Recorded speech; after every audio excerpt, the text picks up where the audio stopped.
if you know me at all, then you know who this individual is to me because you see my post. This is my sister. That's the best introduction I can give. Nice. This is my sister, Danielle, who is an advocate, a teacher, a previous media personality, an author, a mom, a boss, an activist. All these things, all the things. Empath, someone who taught me how to do my eyebrows. Walk us through a little bit of your journey from childhood to now.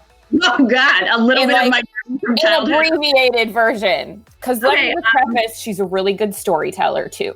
She wrote a whole book that I have. There you go, sister. Located. Okay, there we go. Right there we go. That you can purchase in the link below. Thank you.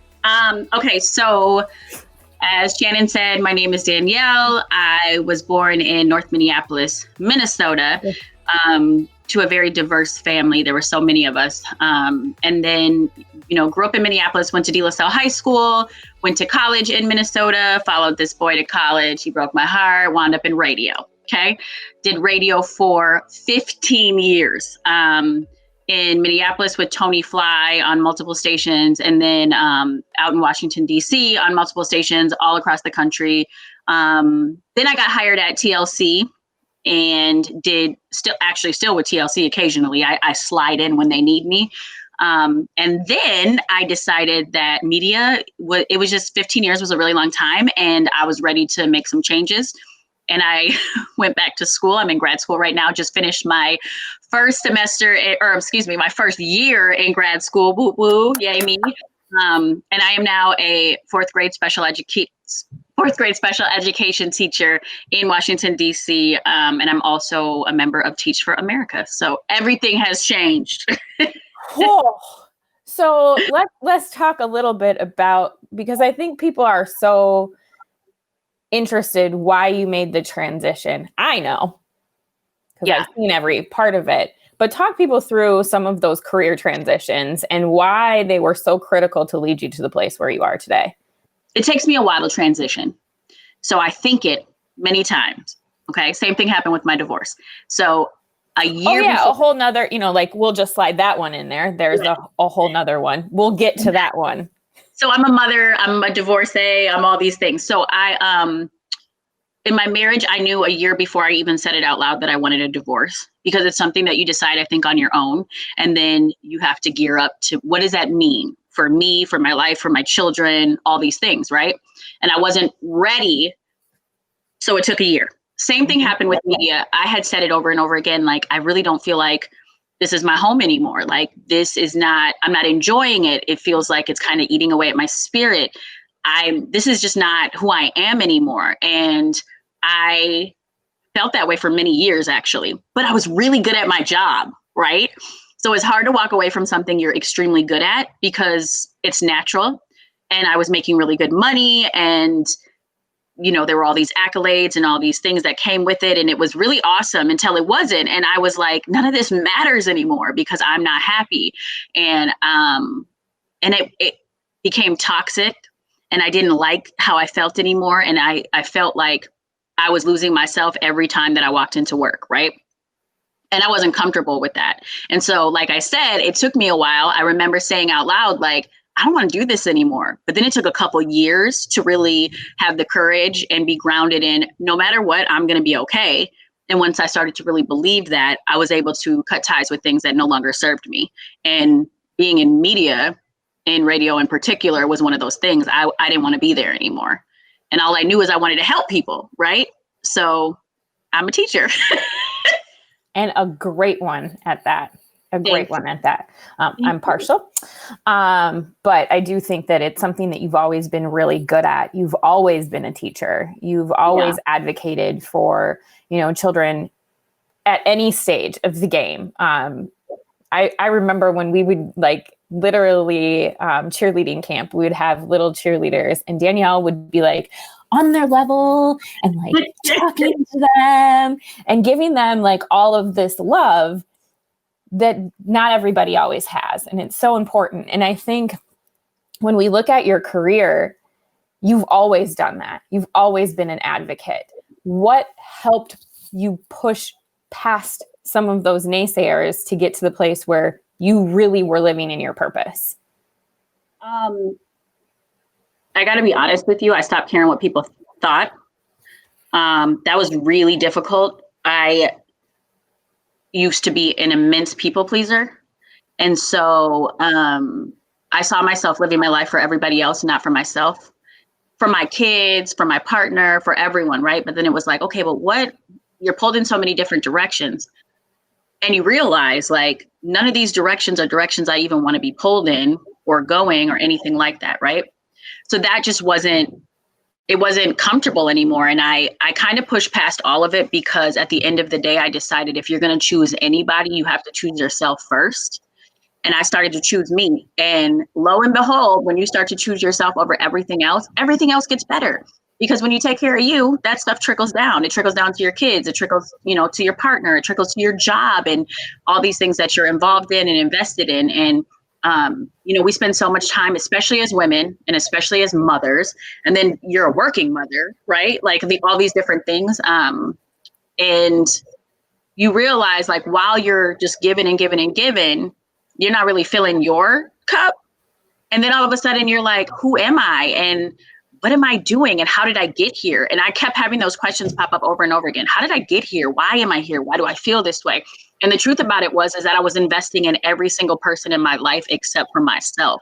And once I started to invest time into myself and energy into myself and love into myself, I became my greatest investment. And then I started to reap all the benefits from that. And that was important to me. Background story. I've watched you walk across the stage as a pageant queen.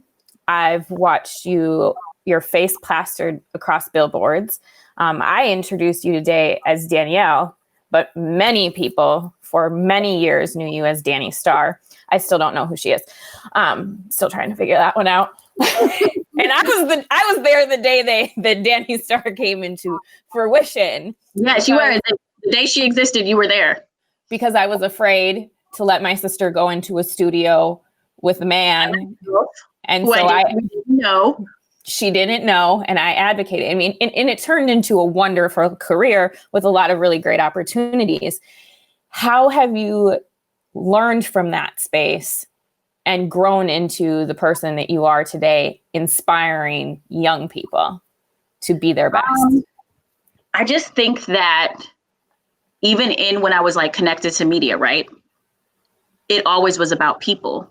It never was about the job. Like, yeah, there were some very cool things that happened with the job. Yes, I interviewed awesome people. I spent time with celebrities and I got to be on red carpets and I got to work with Tyler Perry's and the Will Smiths and all these, that was fantastic.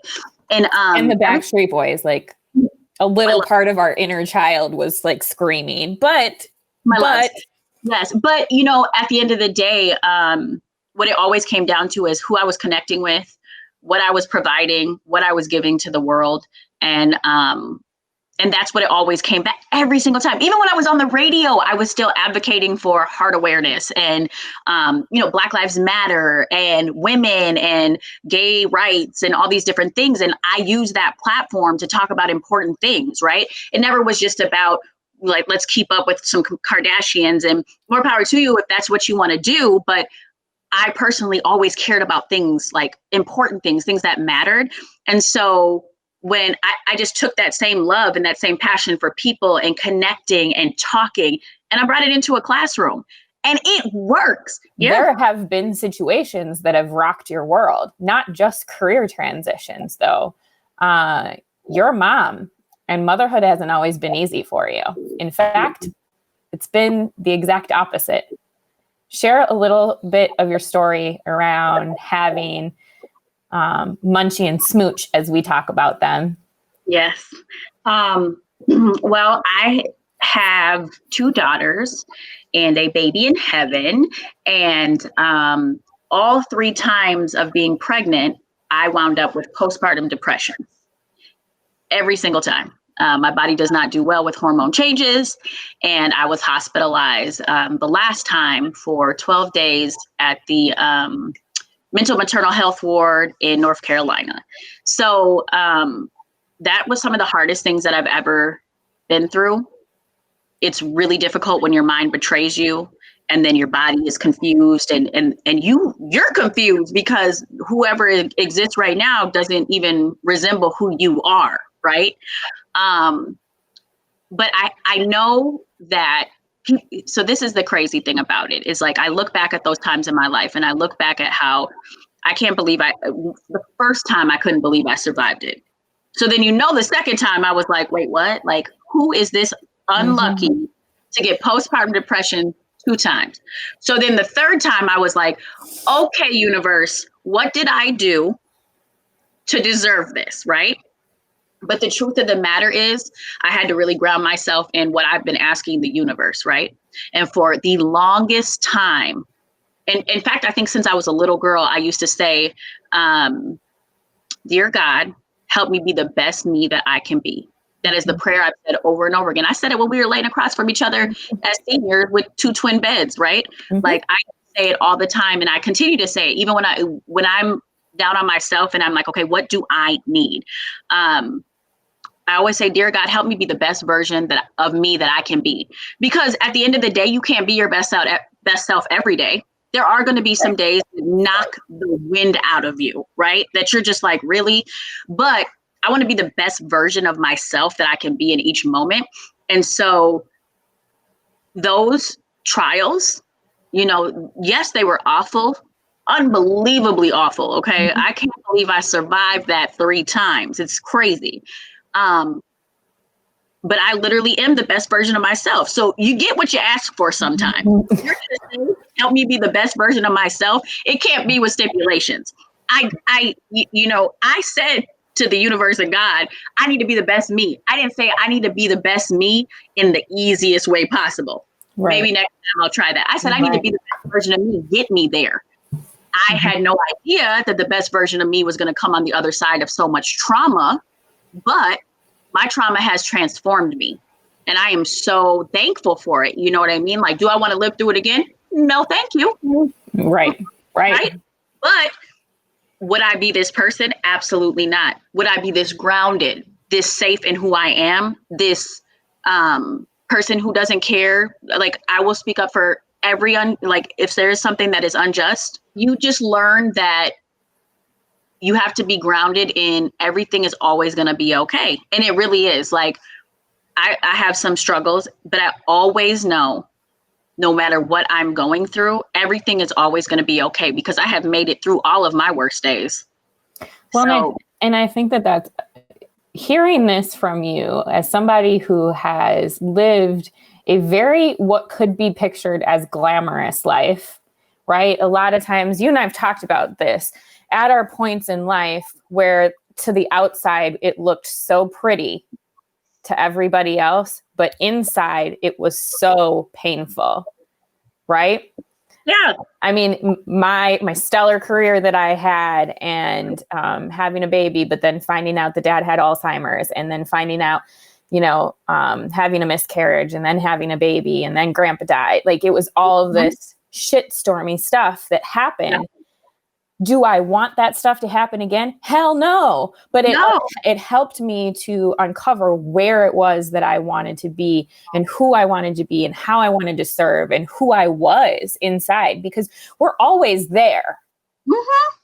But it's us that we continue to allow other people's opinions to just pour onto us what we're supposed to be doing. You know what gets me the most is when somebody comes up and they're like, you've changed. I'm like, was I supposed to stay the same? I don't want to be the same as I was yesterday. Every day for me is a day. Look, I start every day with a TED Talk. And I'm trying to grow, okay? Like, I want to learn all the things. I want to be, like I said, the best version of myself.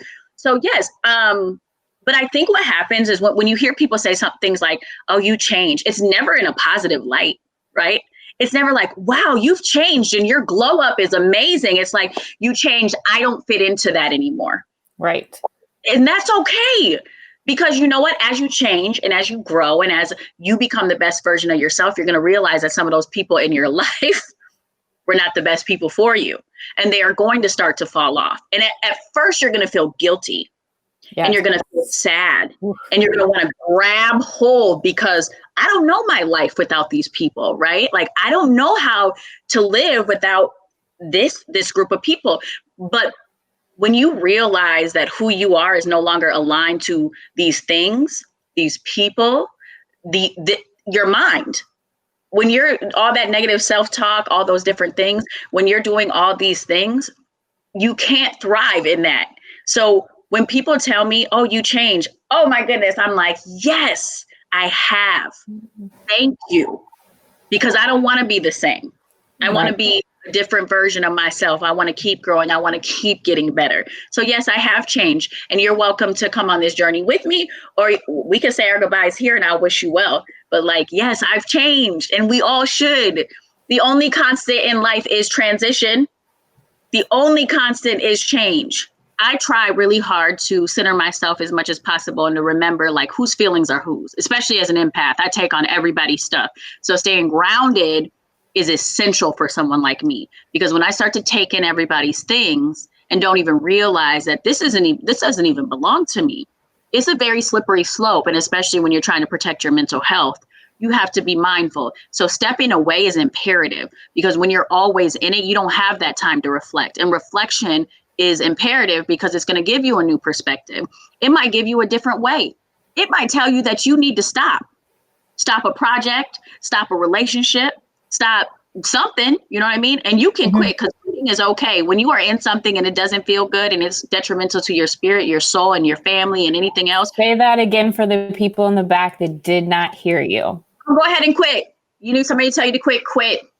Okay? Because if you really believe that everything's going to be okay, you'll find a way. And if you're in a situation that is sucking the soul out of you, your spirit is being harmed in any way, you got to make a move. Like, you have to. You have one precious life. And if you're going to spend it working in a job that you hate, I'm sorry, who started her own business? Who walked out and said, look, I'm going to do this because I need to be happy. I want to make my own rules, right? Exactly. I don't care about what I was making. You know what I mean? I'd rather be poor and happy than making millions and be trapped in a life that I don't want to live. Right. You know what Absolutely. I'm saying? You gotta do what's best for you. Always. And I truly believe when we follow the path that we are supposed to be on, right? You talked about like, make me the best person that I am. I say every morning, like, help me live the path that is meant for me, that is not my direction, right? Because I feel like at the end of my life, when I go to meet my maker, I don't want my maker to say to me, you were supposed to be this, but you decided to be this. I want to follow that direction. One of your favorite Robert Frost quotes. Oh, I love Robert Frost. Two roads diverge in the wood. And I chose the one less traveled. Robert Frost is my ultimate favorite because of what that meant. I learned that poem in 8th grade. Shout out to Mr. O, my 8th grade teacher. I learned that poem in 8th grade, and it reminded me of myself, because even back then, when people were like, oh, we have to do this, I would be like, that doesn't make sense. It's not the right thing to do. Or like, let's go this way. And, so I always believe in like, take the road less traveled if that means it's the right path for you. You don't have to follow the path. Yes, it might be easier if somebody has tread that path before you, but go on ahead. Do what you need to do it and choose your own path. Like, stop living your life for other people. The biggest transition that you can make, and the greatest transition that you can make, is to stop living your life for other people. You know what I mean? It's not selfish. It's not. Take care of you, take care of your spirit, your mind, take care of your physical, take care of, your things. That stuff trickles down to everybody else. So like, it is not selfish. The best version of you, that best version of you is everybody's going to get that version of you. So when you are that person that you want to be, and you're proud of that person, and you're doing the things that that person wants to do, everybody benefits from it. So it's really not selfish in any way. How have you, like, from this journey, because it has been another huge transition for you after your last experience with postpartum? I'm just going to walk you through a little bit of the timeline, because I think it's really imperative the other day, somebody said, like, can you believe that you did that? No, I don't know how. So, lost my son January 1st in a different country, surrounded by my ex-husband.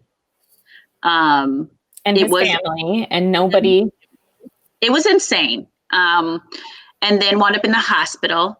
And that was in March that I was in the hospital. Got out of the hospital in March. Okay. In June, I went into a 5-week intensive teacher program in Philadelphia. Left that in July, started working the day I left it the very next day in an elementary school. Okay. Taught the whole year, wound up in distance learning, all these different things. Get home during then a pandemic happens. Okay. Who knew? I didn't even weirdest thing you've ever experienced in my lifetime anyway. Mm-hmm. And then a pandemic happens. Then in the middle of the pandemic, my dad dies at the age of 54 in the middle of a pandemic. So there is a 10-person funeral. There is, we drive 19 hours to Texas because we can't fly. Why? Because we have an extremely sick child and we can take no chances. Okay. So when I tell you how all of this has transformed me, this is going to sound, well, to be honest with you, I don't care how it sounds because it's real and it's my testimony and I need to tell you this. I think my son dying saved my life. And what I mean by that is I was not,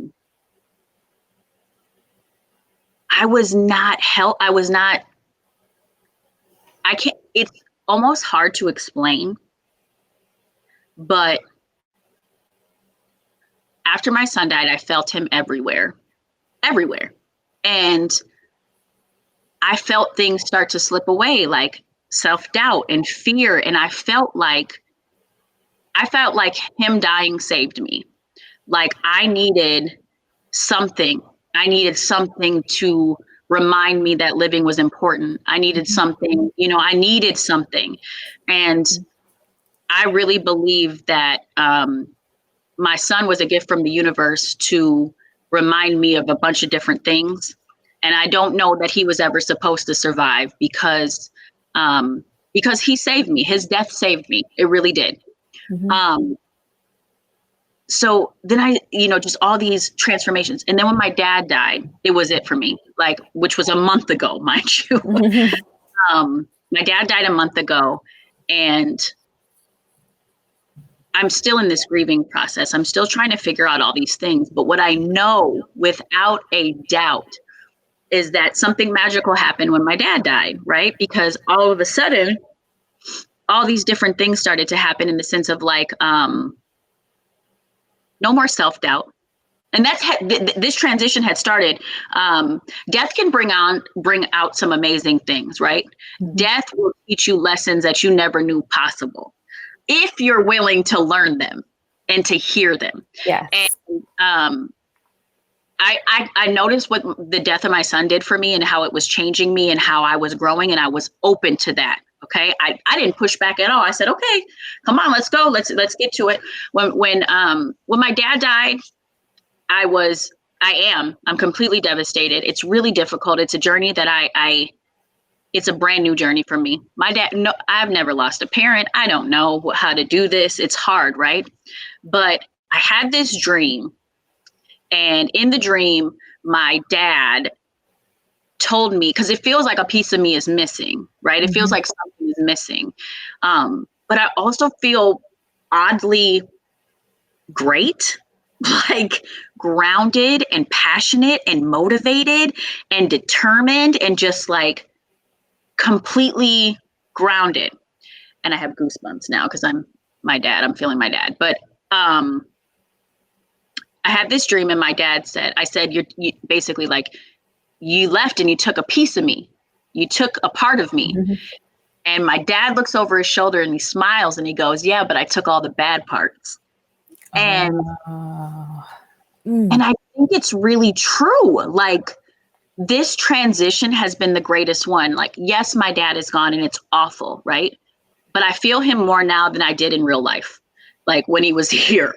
And I feel like energy is never gone and love is never gone and all these things. And I think that with my dad dying, my dad is going to be the catalyst to me being the greatest version of myself that has ever existed. I think the words that you said about like, how could it not empower you? You're making that choice, because we could easily say this could break me. Mm-hmm. And it did for a day. And then I pulled my ass out of bed because I said, absolutely not. I said, absolutely not.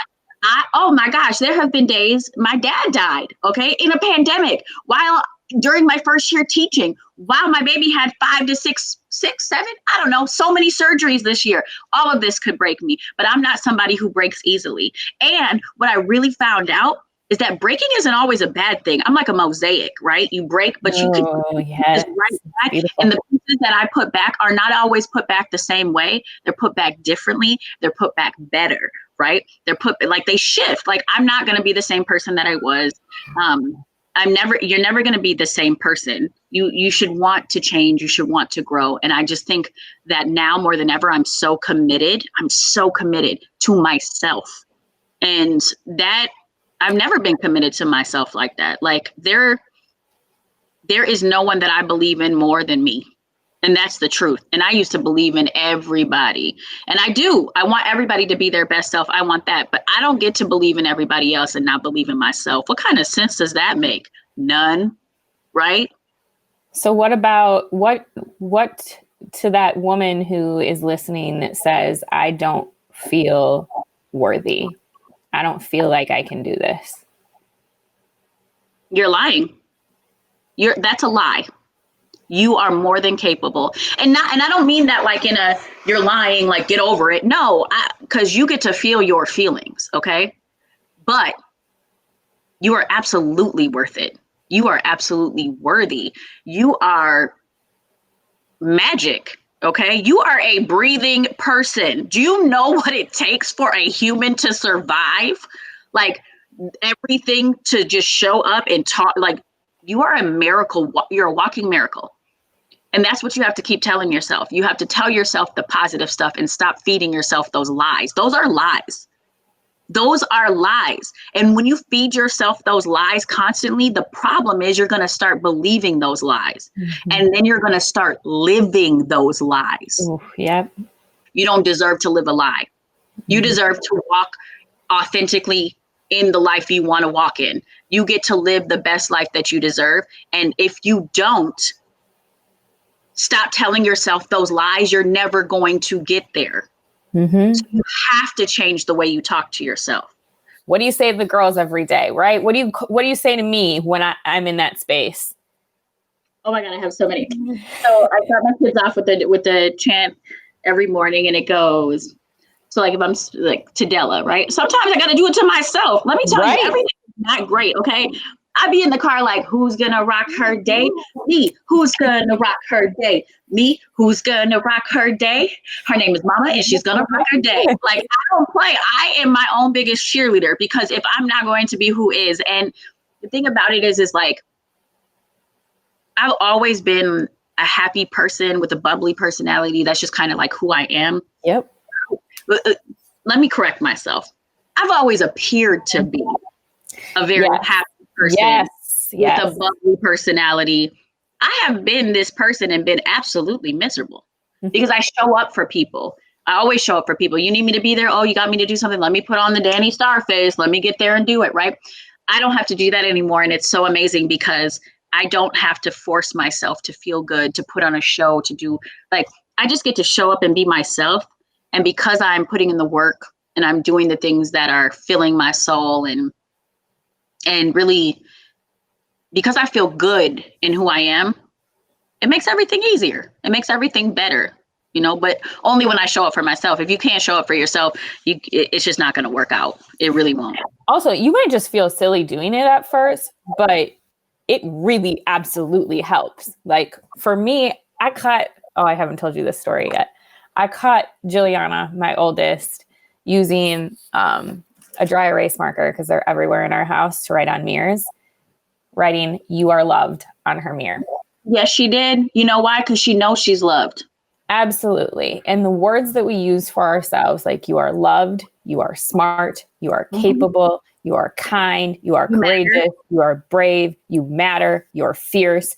Pick those words that truly empower you. I have mine on a board right behind me. I have them on a mirror. I surround myself. It's the environment that you live in to be able to do that. So when shit storms happen, I'm much more grounded in the aspect. Like people ask me all the time, I don't know how you do it. Well, it's because I've taken the time to build a solid foundation in order to do that. I have the people surrounded around me so that I know when I feel like I can't, they're going to remind me how capable I am of doing those things. I also think it is really, really important for you to know your limits. And what I mean by that is I know my breaking point. When I was in the hospital, and this is a tool that I think everybody should have, it's like a pyramid, right? At the very top of the pyramid is crisis. Okay. When you get to the top of that pyramid, you are in a crisis. So you need to know the levels before you get to a crisis. And if you've lived, you've had some crises, right? Like everybody has. So you know what happens right before it. Remember that feeling so that you know I can't go past this feeling because now I'm in a crisis and I don't want to be here, right? So for me, it's like I have been through so much. I function completely normal when I'm overwhelmed. Like that's not a good thing, right? You're supposed to know but so here I'm still working at the bottom of my pyramid. Okay, so my pyramid's here. Down here, I might be anxious, but I can still operate in anxious. I might be overwhelmed, but I can still operate in overwhelm. But I recognize I don't really want to feel this way, but I have to be able to name it. You have to be able to name your feelings in order to overcome them, right? So if I'm like, oh, I don't know what this feeling is. Nope, this feeling is overwhelmed.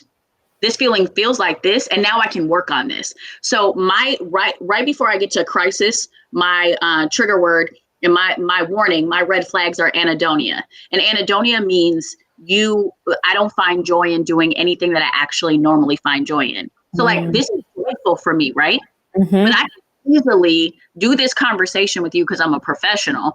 I could do this conversation with you and I could get off and I could be like, ugh, this is awful because I don't feel good. When I get to a point where I'm doing things that I love, but I don't feel good, that's called anhedonia. And that is my red flag. So you have to know your limits so that when you get to a place where you can't push through, you're like here, and you have to have people in your life that you trust enough to say, if I send my little chart to Claire, my best friend, and I circle anhedonia, she knows where we are. She knows that we are close to crisis and we need to make a plan. So you have to know your limits and you have to have a plan because you deserve that. You deserve to feel like, oh my God, I know where I'm headed. This is crisis, but I need to get back down here. How do I fix this? Right. So you have to have a strategy to get through your worst moment because they're going to happen.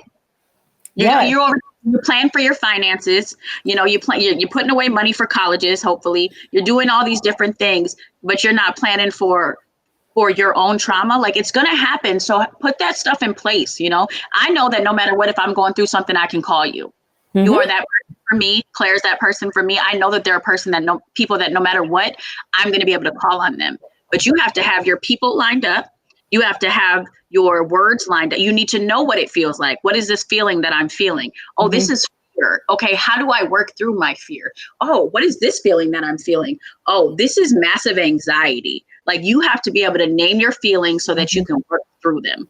I think it would be a disservice to, when we talk about transitions, to not talk about therapy. Oh, yes. I think it would be a very big disservice. I would not be here without my therapist. She is a godsend to me. I had been with my therapist for maybe 10 years now. My goodness. Me too. 13 for me. Yeah, I've been with my therapist for a really long time. And I got to tell you, like, you are not in this alone. And if you're scared to talk to people in your family, if you're scared to open up, go talk to a therapist. A therapist is, first of all, they're getting paid. Okay. So it's not like they're sitting there and they're going to get paid. And it's their job to really hear you in a way that is unbiased, that's not judgmental. And you deserve that. You deserve to be able to vent, to let some of that stuff go. And some of that stuff you cannot heal from on your own. So if you're battling trauma, if you're battling things that are holding you back, if you cannot forgive someone in your life, I promise you that you are feeling more pain than you deserve. Because when you hang on to anger and resentment towards someone, you are punishing yourself, and you do not deserve that. So when I say, I highly recommend therapy in any transition, whether that be you're changing jobs, your life is changing in any way, shape, or form, I highly recommend therapy, because there is always somebody there who's going to listen and who's going to give you that perspective that you possibly could never have wound up on your own, As a society, we treat therapy as like the ER. Like, it is literally the last resort. Like, something's wrong with you. That's why you're going to therapy. I go to therapy, so I am normal. And like, I have a healthy place to digest my emotions because I'm a mom, I'm a business owner. I have the responsibility to walk through a lot of crazy stuff with my clients and individuals in my life. I am a sister. My dad lives with Alzheimer's right now. Like, that isn't an easy journey. And life is not an easy journey. If you don't think you need a therapist, you ain't living, okay? Life in itself is not an easy journey. You need somebody to have your back, okay? Like, that's just what it is. There are a lot of things that happen in our brains that we suppress, and we think we're not capable of doing things, and we can sort those out in a healthy manner. I also think, like, you and I both have utilized, beyond just like the mental health of having a therapist, we've both utilized having a coach, which is like a totally different aspect of things too. It's like the go forward. Where do I want to go? These are my shit storms I've dealt with, but here's how I go forward. And this is what I do. And it's okay. You can't do it. Do you have a cape? Do you have a cape? I mean, kind of, but like in my mind, I have a cape because I think I am a superhero, but no, I don't actually have one, if that's what you're asking. But like, we don't have a cape. We can't do it. We don't. We need a community, and to be able to embrace each other. I am going to take a second to brag a little bit about my sister. So, okay. Yeah. So I'm glad you're here because this is your thing. So obviously I'm glad we're here together because I think it's important. And I got to tell you, because since my dad died, I've been really, really aware of a few different things, right? One, how we show up for people and how it's got to be differently than we expect, right? Because how I show up for you needs to be good for you, not just, you know what I mean? We got to love people. I hate treat people the way you want to be treated. Everybody doesn't want to be treated the same. Mm-hmm. Okay. I need to love you the way that you need to be loved. I can't just love you the way I like to be loved, because, that's not how it works. We don't all have the same love language. And I didn't always get that right with you. I loved you the way that I felt comfortable being loved. And sometimes you love me the way you were comfortable being loved. And we mismatched sometimes and we couldn't figure it out. But what I realize now since my dad has died is that it's really, really important to